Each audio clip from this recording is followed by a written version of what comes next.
डर का डेरा में आपका स्वागत है दोस्तों। आज सुनते हैं एक ऐसी कहानी जो दिल को दहला दे।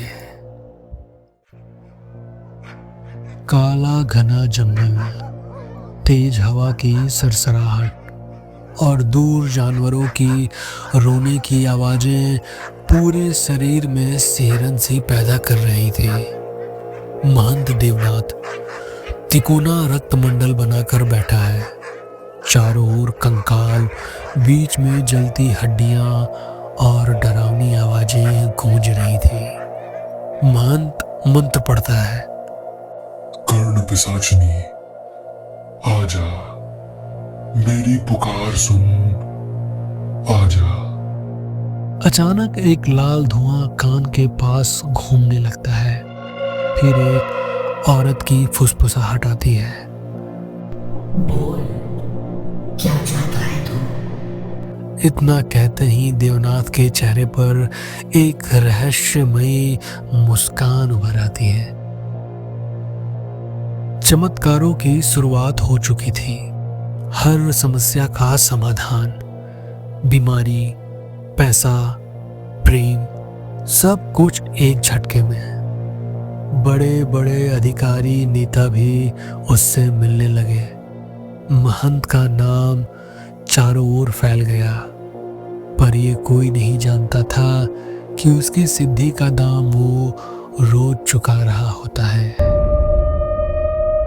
राजीव, एक लालची और अनपढ़ आदमी, उसने देवनाथ का जंगल में पीछा किया। उसने देवनाथ को सिद्धि लेते हुए देख लिया। राजीव ने सोचा, ये सिद्धि अगर उसे मिल गई तो उसकी जिंदगी बदल जाएगी। उसने ठान लिया, वो भी ये साधना करके रहेगा। देवनाथ राजीव को चेतावनी देता है, मेरे बिना साधना मत करना, वरना न जिएगा और न मर पाएगा। राजीव हंसते हुए बोला, मुझे कोई नहीं रोक सकता। मैंने तुझे ये सिद्धि करते हुए देख लिया है, अब मैं भी करूंगा। राजीव आधी रात को जंगल जाता है, गलत मंत्र, गलत नियत के साथ। अचानक आग जल उठती है। चारों ओर सन्नाटा पसरा हुआ है।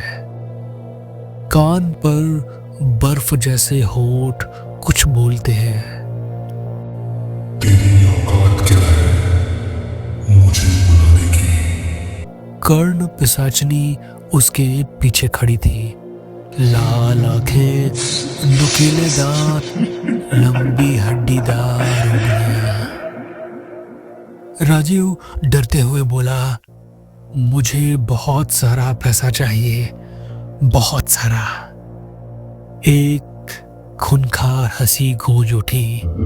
अगले सुबह घर की तिजोरी नोटों की गड्डी से भरी हुई थी और एक फुसफुसाहट सुनाई दी, इच्छा पूरी, कीमत बाद में। राजीव को यह सारी चेतावनी झूठी लग रही थी। दरवाजे पर जोर से थपथपाने की आवाज आने लगती है। रात को दरवाजा खुद ब खुद खुलता है और बंद हो जाता है। दीवारों पर उंगलियों के निशान उभरने लगते हैं और एक फुसफुसाहट सुनाई देती है, और इच्छा। और राजीव डर के मारे कांपने लगता है। राजीव अब हवा से बातें करने लगा था, हर बार एक नई इच्छा। तू अब मेरा साधक है, हर इच्छा जरूर पूरी होगी, पर तू बिक चुका है। अगले दिन देवनाथ की कटी हुई लाश जंगल में मिली। उसके कान फटे हुए थे। लोग कांप गए, जैसे कान के रास्ते आत्मा निकल गई हो। राजीव डर गया। उसके लालच ने उसे कहीं का नहीं छोड़ा। राजीव अब जैसे ही कोई इच्छा मांगता, किसी की मौत हो जाती। पैसा, शानो शौकत बढ़ती चली गई, पर गांव के लोग धीरे धीरे गायब होने लगे थे। राजीव भागकर अपने कमरे में घुस जाता है, दरवाजा और आंखें दोनों ही बंद कर लेता है। पर वो जैसे ही अपनी आंखें खोलता है, कर्ण पिशाचनी उस पर झपट्टा मारते हुए कहती है, अब तेरा बचना नामुमकिन है। उसकी आंखें लाल और खूंखार थी, वो चीख रही थी।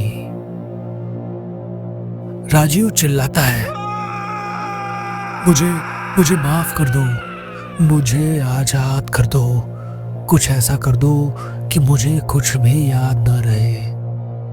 कर्ण पिशाचनी मुस्कुराती है, जैसा तू चाहे, पर तेरी मौत पक्की है।